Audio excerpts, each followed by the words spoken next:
microphones closed until the Q&A part. Thank you. Ok, muy buenas tardes a todos. Bienvenidos a todos ustedes, profesores y estudiantes del Tecnológico de Monterrey y de la Universidad de California. La sesión de hoy va a ser transmitida por YouTube, por lo que les pedimos mantener sus micrófonos cerrados hasta el momento de las preguntas. Muchísimas gracias.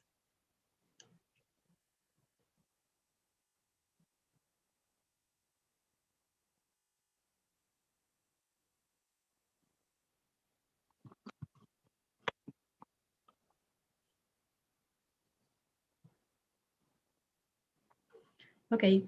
Good afternoon, everyone. My name is Claudia Navarro Corona, and I am the Director of Specialization in Management for Educational Leadership and Innovation at Tecnológico de Monterrey. Our today's session, Enlace con la experiencia, linking with experience, will focus on educational leadership action around the world. Students and faculties from California State University, Long Beach, and Tecnológico de Monterrey are attending this session today. Thank you for joining us and welcome to all of you.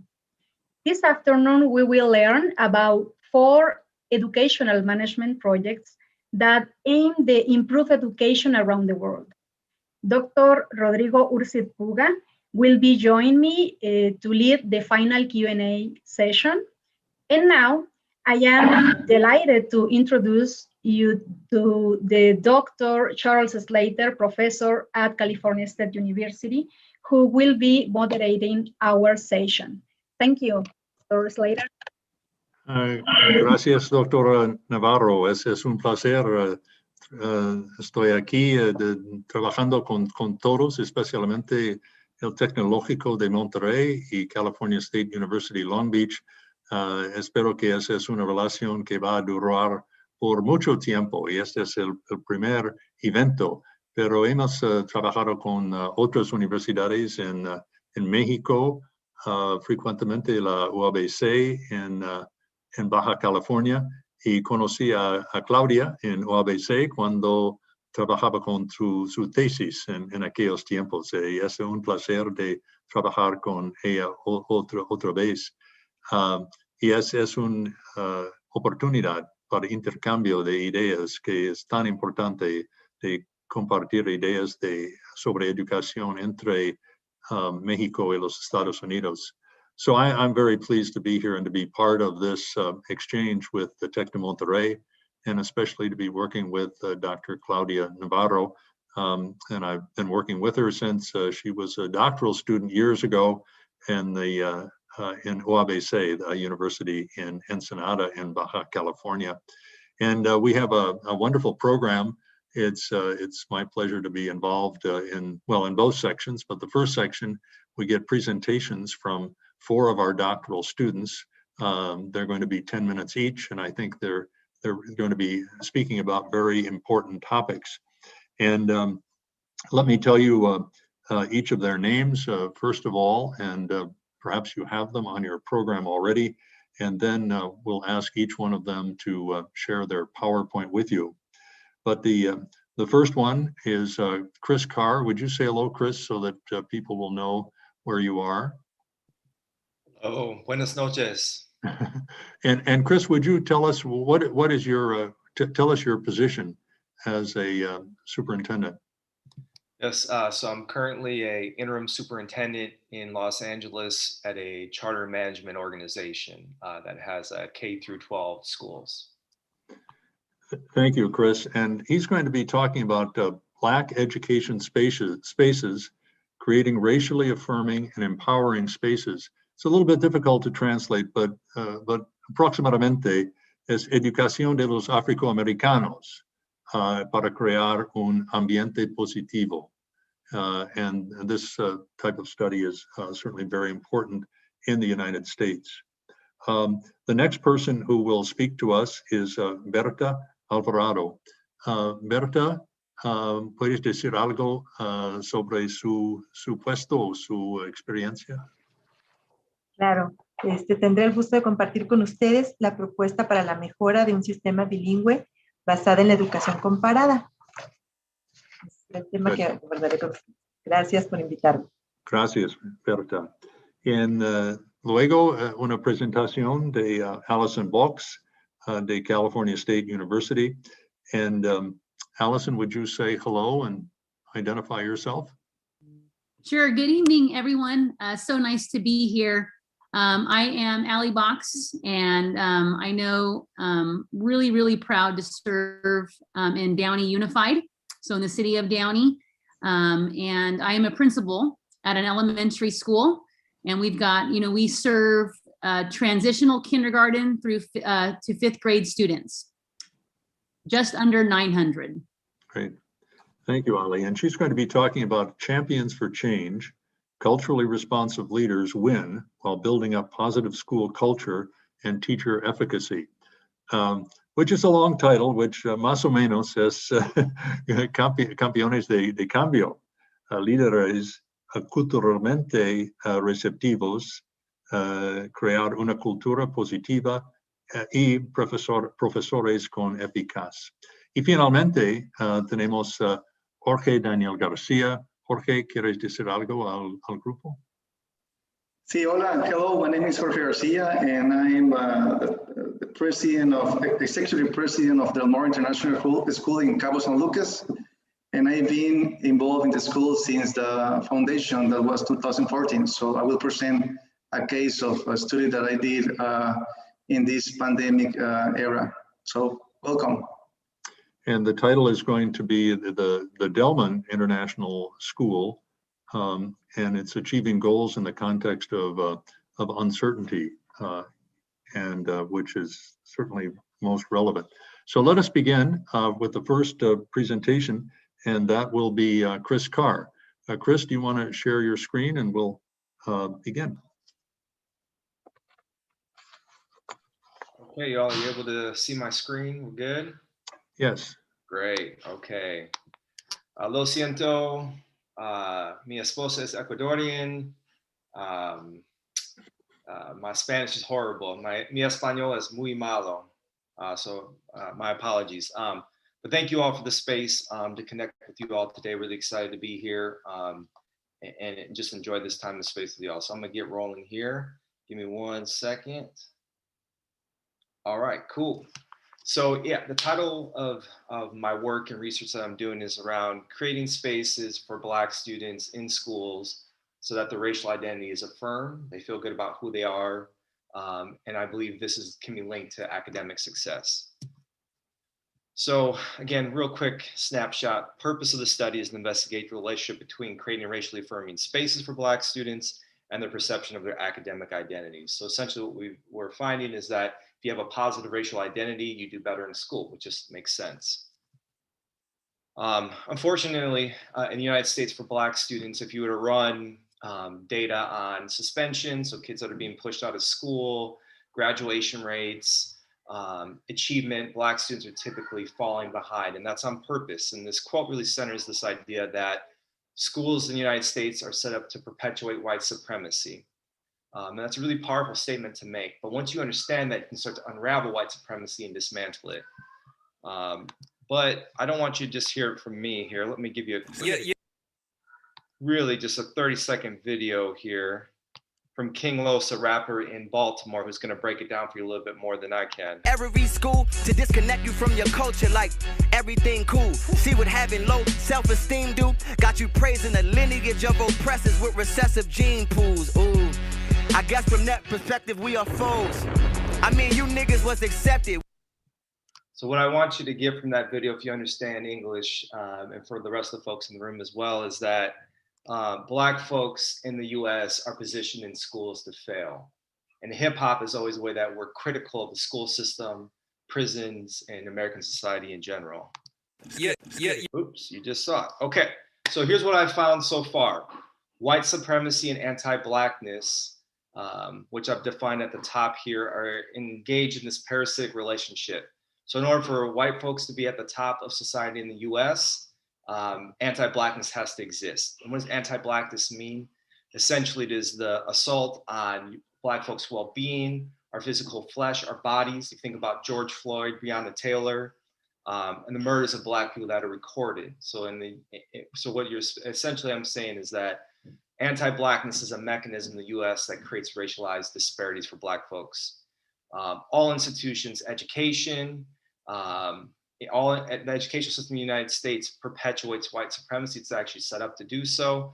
And Black critical race theory, which is an extension of critical race theory, is one way to analyze policies, educational policies, and determine where anti-Blackness exists.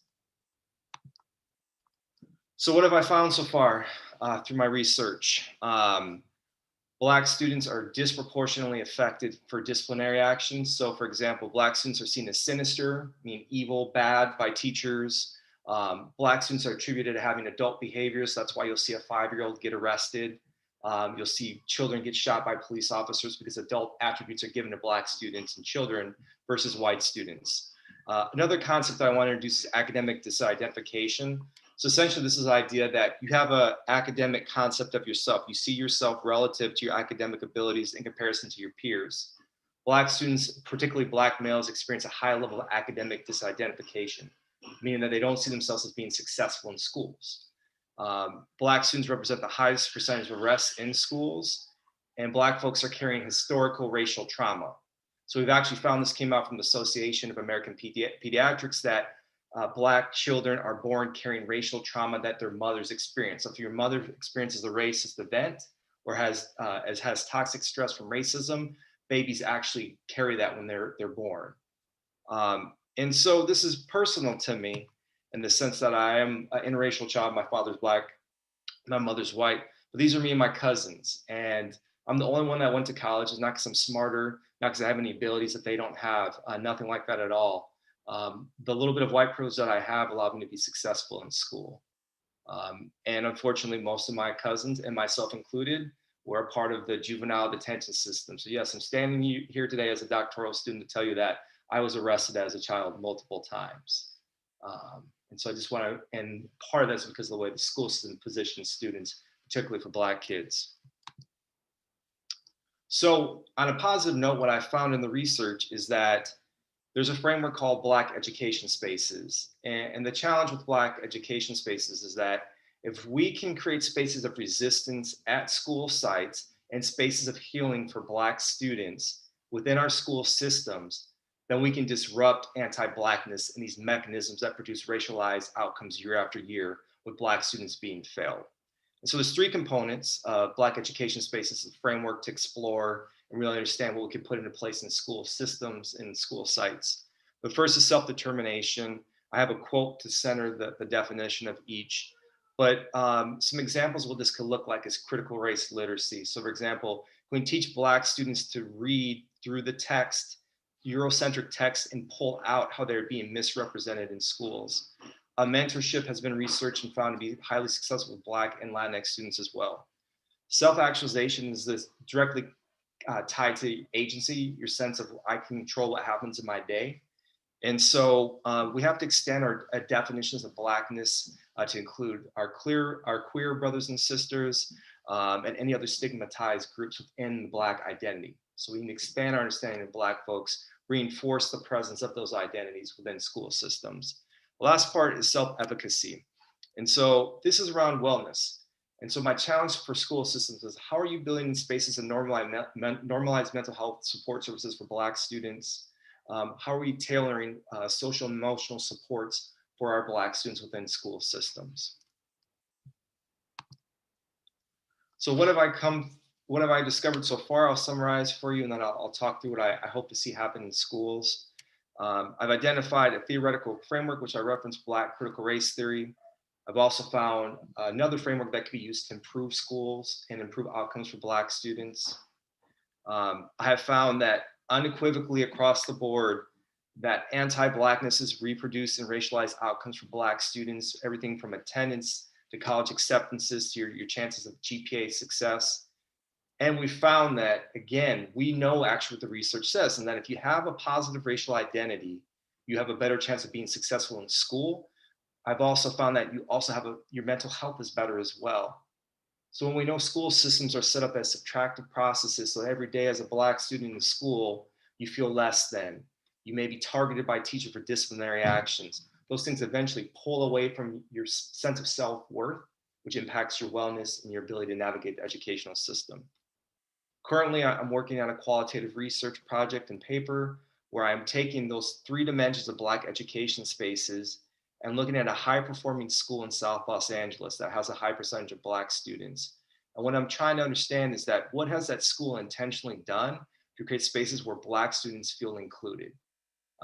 And how has that impacted their ability to be academically successful? And I named the school Kamala Harris Academy, although it's not really a name, but I like the name. We're going to roll with that. That's our VP. So what can we do? My conclusions, right? I have a few proposals. I'm checking myself on the time here. Individuals and teams. You can think through, you have a framework now. You can go back to your school sites and you can determine where do these things exist in our school? Talk to your students, talk to your community members. Expand your awareness of anti-Blackness. When you're watching a commercial, when you're watching TV, who's portrayed as the villain? Who's the doctor in the commercial? Who's the dentist? Who's the criminal? Interrogate your own implicit biases. No matter where you are at in the world, the darker complexion your skin is, the more you're experiencing racism, right? And that's powerful to say, and that's because the colonization that has happened to all of us. Systemically, I'm proposing that schools build in a pro-Black program coordinator, a person that both leads the work and the policy implementation at their school sites. We continue to look at policies and determine where anti-Blackness lives. And so if the suspensions are always disproportionately targeted towards Black students, then we have to get rid of that policy because it's not working for anybody except to preserve white supremacy. Lastly, just like we have IEPs for students with disabilities, we have certain protections for English language learners. I'm proposing that schools move forward with putting in protections for Black students as well. Actually, adding policies and codifying the spaces to make sure that Black students are protected in schools, that their racial identity is recognized, and that they're given the correct social emotional supports to be successful. And that's where I'm at. So that's it for me. Thank you very much, Christopher. And we can, we're giving applause to, and our reactions, you can react through the camera or through a gesture, whatever. But Chris, really a provocative presentation. And I think we'll want to talk about this later because I think the approach to dealing with racism in schools is quite different between the United States and Mexico. And so I think this will be an area for a lot of thought and a lot of exchange of ideas. Thank you. And let's go right away to Berta Alvarado. And Berta is going to talk about best practices in a bilingual education system in Mexico. And Berta has just shared her screen, and we're looking forward to what you have to say.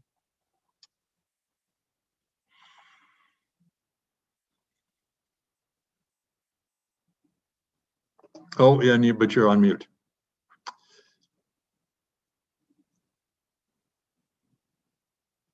Can you get yourself off mute, or do we have to do that, Berta? I think you should be able to. Can you just what is? Okay, good.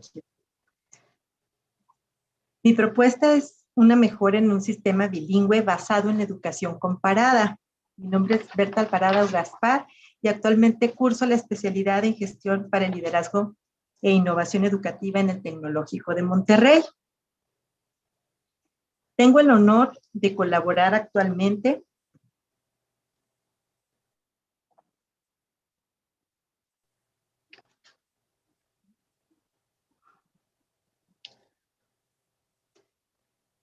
en el Colegio McDonald de Durango. Este colegio fue fundado en 1887 por un misionero metodista, Robert W. McDonald, originario del sur de Georgia. Él llegó a Durango. Durango, nuestra capital, es una ciudad al norte de nuestro país. Y este colegio cuenta ahora con 133 años de experiencia. El personal docente que nos apoya en el área de inglés son 13 maestros muy dedicados, 3 coordinadoras de los niveles de preescolar, primaria, secundaria y también nuestra coordinadora general de inglés, que trabajan junto a la dirección general. Les presento al equipo. Este colegio forma parte de la obra institucional de la Iglesia Metodista de México. En febrero de este año, en el 2021, hicimos una prueba que se llama Placement Test, previo al examen de certificación de Cambridge. Actualmente nuestros alumnos no se certifican en el idioma inglés. Los resultados obtenidos fueron muy buenos. 25 de ellos aprueban los niveles B1 y B1 más, y otros 10 alumnos aprueban el nivel A2. Todos los que han cursado con nosotros desde el principio de su educación obtienen un buen nivel de inglés, aún los que se incorporaron ya en el nivel de secundaria. Lo que queremos lograr con nuestra propuesta es una certificación internacional para nuestros alumnos, que además de egresar con su certificado de secundaria nacional, tengan una certificación internacional que avale su nivel de inglés. También queremos contar con las mejores prácticas para la enseñanza del idioma, contar con un equipo docente altamente calificado, que esta ventaja competitiva, el ser bilingües, nos permita tener un prestigio, incrementar nuestra matrícula y también nuestros ingresos. Con todas estas acciones, colaboren también para lograr nuestra visión. El método que utilizamos fue el de la educación comparada. En esta educación comparada se toma varias etapas. La primera de ellas es la de descripción. Esta etapa es muy interesante porque en ella nos debemos plantear qué están haciendo otras instituciones que tienen el mismo problema o área de oportunidad que la nuestra. Y aquí tratamos de buscar toda la información necesaria para identificar criterios, dimensiones, niveles de comparabilidad, y empezamos a trabajar con esta información. En la siguiente etapa de interpretación, valoramos lo que pudimos lograr a través de entrevistas, cuestionarios, buscar en sus páginas de internet de esas instituciones exitosas que pueden aportar algo a nuestra institución. Afortunadamente contamos con 2 escuelas que aportaron a nosotros sus mejores prácticas. También buscamos que esta información se relacione con los aspectos que queremos contrastar, y pasamos a una siguiente etapa de aproximación o relación, donde tenemos que ver qué ha funcionado en otras instituciones e identificar para nosotros una propuesta innovadora que sí podamos aplicar en nuestro contexto, de tal manera que podamos argumentar en un reporte alguna estrategia que nos permita lograr nuestros objetivos que nos proponemos. Actualmente estamos en la etapa 4, la de la propuesta. Aquí hemos tratado de responder qué tan factibles son las acciones que queremos implementar, cómo podemos resolver nuestra problemática, si realmente estas acciones nos van a ayudar.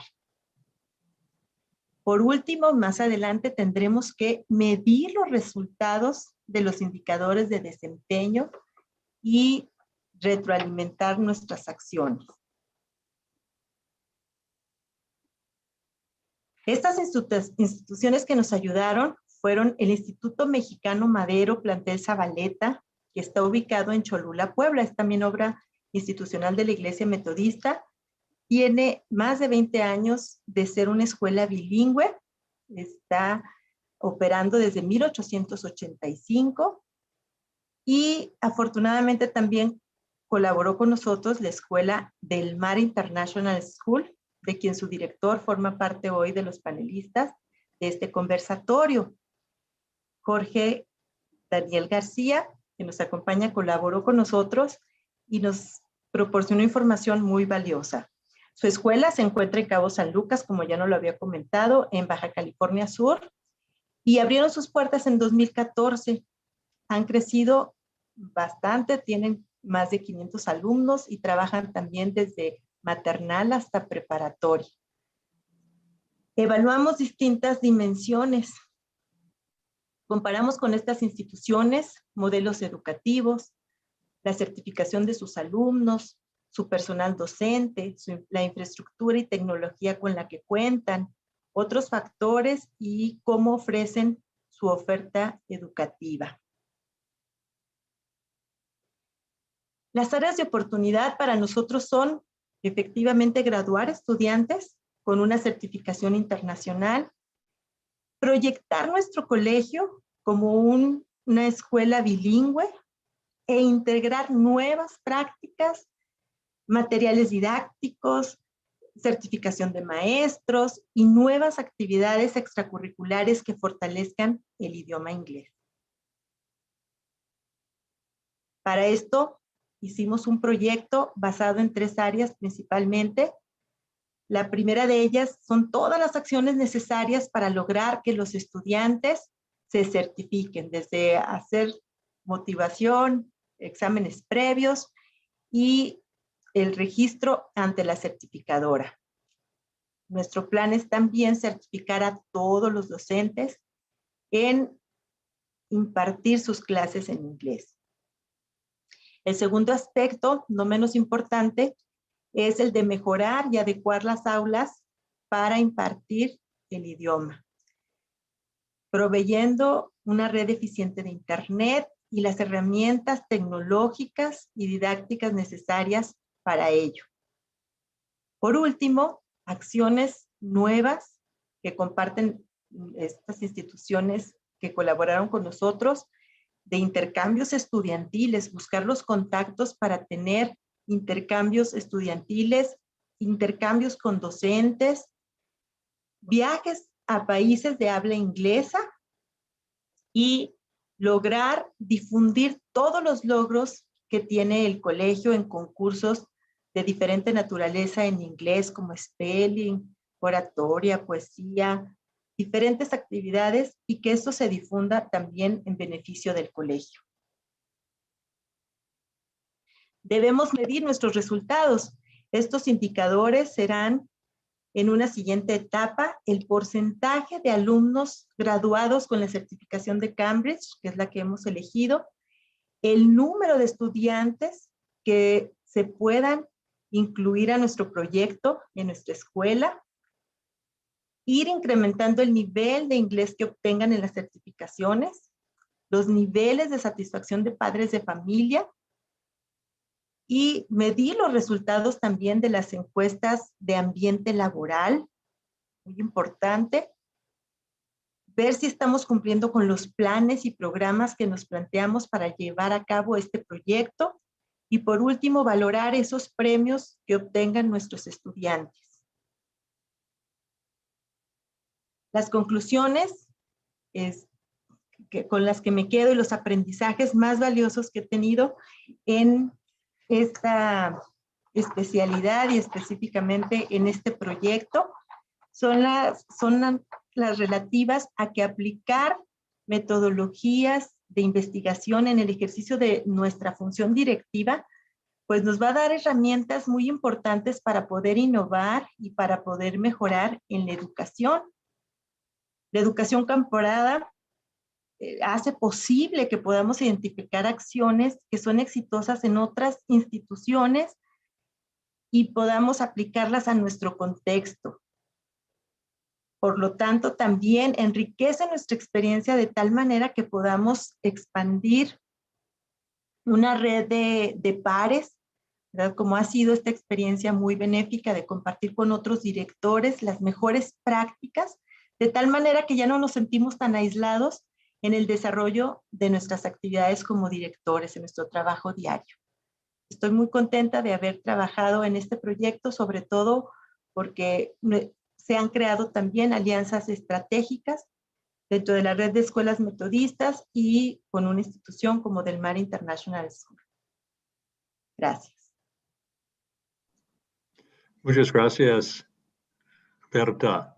Y un aplauso de todos. It's a very ambitious study, looking at 3 different communities across Mexico on this very important topic of teaching English. So I think this is a study that's going to have great import, and we salute you and congratulate you on this beginning of this venture. Well done. Thank you very We're going much. to, yeah, you're most welcome. And we're going to go on to next to Allison Box, and she's going to talk about champions for change. Culturally responsive leaders win while building up positive school culture and teacher efficacy. So Allison, go ahead. Awesome. Thank you, Dr. Slater. So I actually kind of narrowed this topic down even just recently after talking with Dr. Slater and gaining some guidance from him in regards to just trying to narrow my research and my focus, and really wanting to look at a few things, but really studying the work of several key researchers. And so throughout the presentation this evening, I will be hitting on some of the work of Geneva Gay and Zaretta Hammond, Shiraki Hawley, Dr. Shiraki Hawley, who actually led a equity webinar this afternoon, and I had a chance to hear him personally. I'm going to tie in some of his work as well throughout my research. Anthony Muhammad, and then of course Muhammad Khalifa, which I will share with you kind of what the framework, the 4 core tenets that is really going to shape this study. But before we do that, I wanted just to kind of share, the role that a school leader has is truly, it's invigorating. It really is an exciting time to be an educator. And in 2021, we know and we see firsthand that our students and even our English language learner students are experiencing learning environments that lack these things. And these aren't just simplified things. These are huge things that are lacking, whether it's innovation, socially rich learning experiences, culturally responsive practices, academic rigor, and ultimately that leads to organizations underserving our students.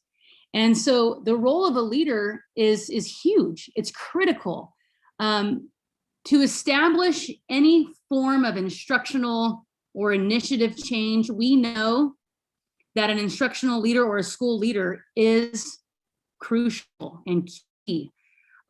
Researcher Gay found in 2010 had found that culture refers to a set of beliefs, worldviews, cognitive codes, behavioral standards. And so a culturally responsive approach to teaching, leading, and influencing positive school culture is vital, because our demographics are changing increasingly, and they're becoming more diverse, which is, again, such an incredibly and exciting time to be an educator.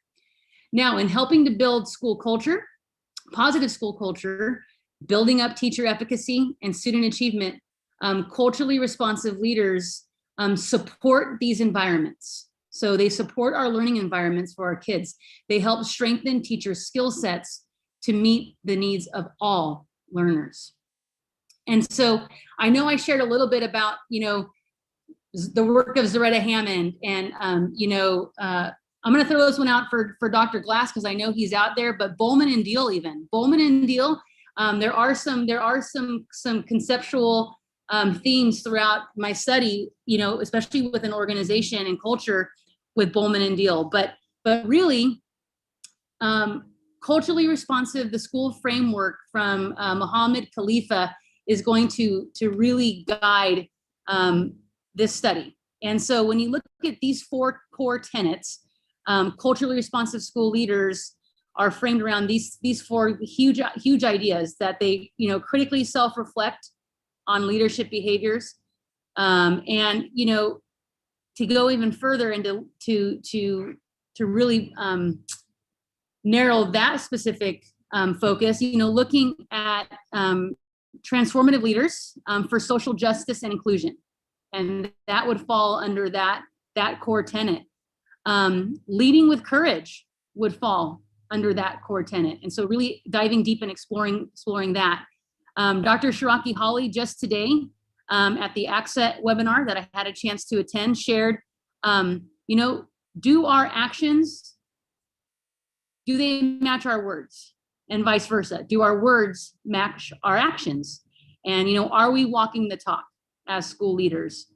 Again, and the next tenet, developing culturally responsive teachers, promoting culturally responsive and inclusive school environments. So are we providing our students voice? Are we building real positive relationships with our students? And then engaging students, parents, and Indigenous contexts. And so developing meaningful, positive relationships with community. And that really comes in, the community piece ties in here. And especially, connecting with our students. What are we doing deliberately to connect with our kids? And so this qualitative study is really aiming to explore and investigate how school leaders in organizations cultivate a positive school culture through the practices while building teacher efficacy. And we know that will directly, the research shows it directly impacts student achievement. Data from this study is going to highlight how school sites and classroom teachers promote culturally responsive learning environments, and also site administrators' efforts in building culturally responsive cultures on a campus. And so these 3 questions will really help guide as well. So what are teachers' perceptions of the academic challenges English language learner students face? And so again, to narrow the focus, really focusing on our English language learner student population. What are the challenges that they face? What are the teachers' perceptions of those? What instructional practices are evident in classrooms to meet the needs of our English language learner students? And then how is professional development structured, or how do our teachers perceive it? Is it targeted around culturally responsive teaching practices? What does that look like, sound like, feel like? All those senses combined. And so a lot of this work, obviously we're going to look closely at some of the document analysis. So what's already in place? And so looking at our single plans for student achievements, our district and site professional development plans, looking at our local control accountability plans, our survey data, looking at minutes from our school site council meetings, a lot of our parent advisory groups, because that ties into the community piece. Interviews, so conducting interviews with our elementary site teachers and site administrators and district level administrators. And then of course, seeing firsthand it in action. So by conducting observations. And specifically in English language arts. And so what this data will allow is for really site administrators to recognize the practices that are implemented and the level of impact of these practices. Current research, it supports the idea that principals as culturally responsive leaders, it can directly impact student achievement, but there needs to be future potential work done. There needs to be additional work done. And so there is a need to investigate again our teachers' perceptions of the academic challenges. What instructional practices are evident in our classrooms to meet our diverse learners' needs? And then again, for professional development, how is it structured? How is it targeted? I wanted to end with this because I thought this was just a nice way to kind of put a bow on it, sort of, in my mind. And it, tying in, winning together. This is an effort that really has to be done collaboratively and collectively in an organization with various stakeholder involvement. And so culturally responsive leaders, they play just a critical role in fostering school cultures that are committed to continuous growth, improving instructional practices and equity while building teacher efficacy. And Geneva Gay, this is straight out of her research, but and this could not be more true. We know we love our kids, we love our students. We do what we do for our students. They are our why. right? And so ending with this quote I thought was really, really important, but children are our most valuable resource and investment for our future and for the future. So that is kind of my research overview. It's still very much a work in progress, as you can imagine, which is exciting. But this is a topic that you can see I'm just so very passionate about. Thank you so much, Ali. And there's much applause for your presentation. And I think it's interesting to see the similarities and differences between the last two presentations. We have studying English in Mexico for one set of purposes, and then you have English learners in the United States studying English for yet another set. And be interesting to have each study can inform the other perhaps about some different perceptions, angles of what's happening. So thank you very much. And for our last presentation then, we're going to have Jorge Daniel Garcia, and that is the Delman International School, Achieve Goals in Context of Uncertainty and Crisis. And I see that that Jorge is now sharing his screen. And so, adelante. Thank you, Charles. Well, my name is Jorge Garcia, and I did this case of study while we were in the pandemic, on the last November 2020, and was when I was studying the class of leadership here in the Tech of Monterrey. So the name of my case is of my school. It's the Del Mar International School case, Achieve Goals in the Context of Uncertainty and Crisis. And what's about the case? The case is an empirical case. It's not a scientific case. It's about my experience life. And I'm trying to solve a problem that I have in at that moment. And it's about strategic leadership at Del Mar International School. And we were crossing into a context of change inside the school and uncertainty. So an introduction, well, Del Mar International School is a private school in Cabo San Lucas, Mexico. It was founded in 2014 with a group of parents that we were worried to have a better education for kids here in Cabo. And all the funds that we got are from only enrollment and tuition. And right now we have about 500 students and 120 employees between operation and teachers. We have the grades from kindergarten to high school, and also we have the after-school programs that we give academics of sports and arts. In our mission or vision, I always, when I try to find a problem, I like to look at the vision. It's very important to get focused on solving problems. So our mission is to educate with the highest standards of international academic excellence through comprehensive and personalized training based on the principles of Christian humanism, which in collaboration with parents promotes leaders who positively influence in society. And our vision is to be the best educational institution in the country with a strong sense of collaboration and communication with parents, an academic community that promotes professional growth, and academic programs of excellence for integral development of students. So the main character of this case is myself, who is Jorge Garcia. Jorge Garcia right now is the CEO of Del Mar International School since June of 2021. We were experimenting a change on the board of directors, and they decided to ask me to collaborate directly with the schools. Before that, I was the chairman of the board of directors from 2019 to 2020. And since the beginnings, I've been part of the member of the board as a founder, and when we decide to create this school in Cabo. Okay, the complex of the case is that through November 2020, I was having many organizational changes on the structure of the leadership inside the school, because we were growing, but also we were, crossing through this COVID era with the new normalcy. So where all the kids were at school, we were at home, and we were exploring to trying to give our best we can on online classes.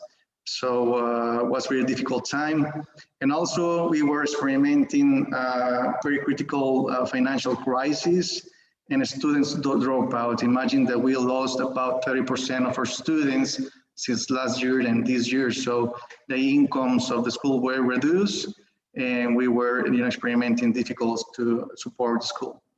So the case is, what's the goal? It's how to achieve the educational and financial objectives of the school. We were trying to keep our mission to give education of excellence, even though we are doing through different ways like online classes, and also to try to keep healthy the financials of the school. So what concept do I took from Barham and Henderson is that they say that implementation of strategic leadership means change in thinking, change in the way schools are organized, change in management style, change in distribution of power, change in teacher educational programs, and change in roles of all participants. So I took these concepts and tried to experiment on my own case. So what do I did? What tools do I use to get this research information? Well, I did a lot of group meetings with a recent observation record. This method to be able to observe my people and what are their reactions according to my new questions about solve these problems. I did a lot of one-on-one meeting with my staff. And of course, we were experimenting a lot of virtual meetings. I think this was something that helped us a lot during the pandemics. And of course, my team was a participant of the case where all the principal staff, that is myself as a CEO, and the principal of kinder and elementary school, the principal of middle and high school, the director of after school program, the administration manager, the marketing manager, and the operation manager. So this was the newest structure that I was also implementing on the schools. This wasn't on the last year, so it was new structure. So according to all the information that I got from my team, and we found these 4 main solutions on that area. So we create a new technology committee that they will be in charge of create the new technology processes and to do the research of the technology that the schools need to keep classes with quality. Also, we start to create a children's stay. Here we call Mexico Estancia Infantil. It's an organization that you can use that is allowed for the Healthy State Department of Mexico. So because the schools were closed, so we're trying to build this Estancia Infantil with kindergarten. And then we were committed to push and promote to open the schools face-to-face classes on the new normalcy. That were our projects at that moment. And of course, we start to have payment plans and portfolio reduction for the parents here in the school. As a conclusions, and my main learnings of this case is that in the context of uncertainty and in complex structures, strategic leadership is very important for leaders to become solution actors. And about the ideas of Barham and Henderson, I thoroughly agree with them that change in thinking is really in these situations, we need all, change or way of think and make that happen to our leadership. And of course, changing the way schools are organized. Yeah, I experimented myself. I organized a school with my new introduction as in the school as a CEO, and it helps a lot. And change in management styles. Yes, also we create different strategies to manage the school. Change in distribution of power. This is very important in this kind of crisis and this kind of uncertainty. What I did is to give more power to the directors and be able to react so fast in that kind of situation with parents, with the children, students inside the school. And change in teachers' educational programs, well, we changed a lot during these online classes. It's totally true. And changing roles of all participants, well, I think it's not changing the roles, maybe it's changing the attitude. I prefer to say to change the attitudes of the people in the school. It was very important to solve this situation. And what's today's achievements? Right now we are mostly on the end of pandemics here in Cabo.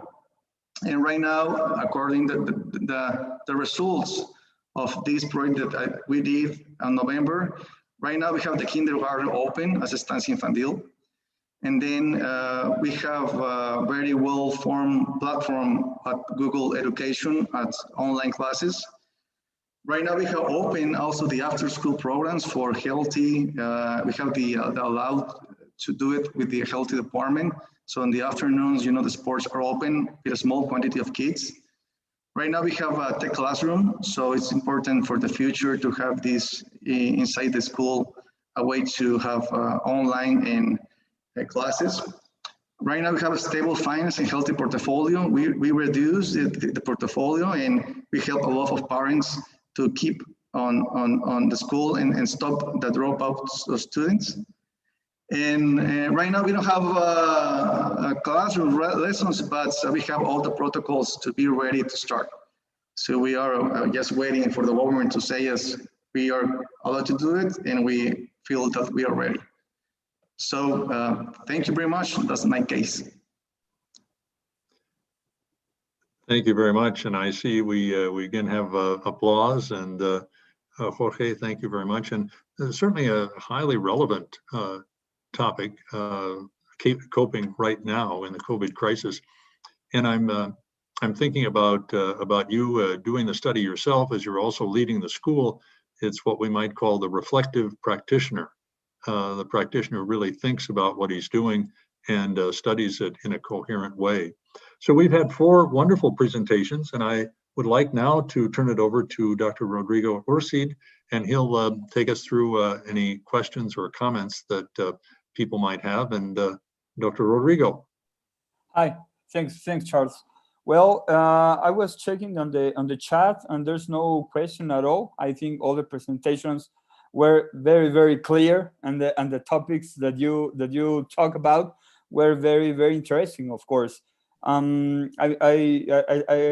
would like to say that all the topics, all the investigation, all the procedures that you have made are very, very interesting and very actual, because all this pandemic and all this COVID made us think the education on different approach, right? So that's my comment, and there's no questions at all.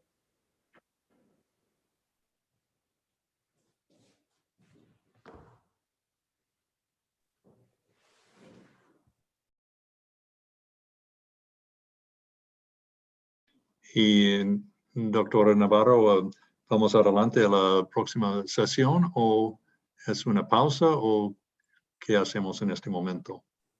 Okay, thank you very much for attending this meeting. We will waiting for you on the others events organized by the faculties, the program, and thank you so much. Muchas gracias a todas las personas que se conectaron. Estamos muy contentos de que estén aquí. Y bueno, los esperamos en otros eventos organizados por los profesores de este programa. Y pues hasta la próxima. Muchísimas gracias.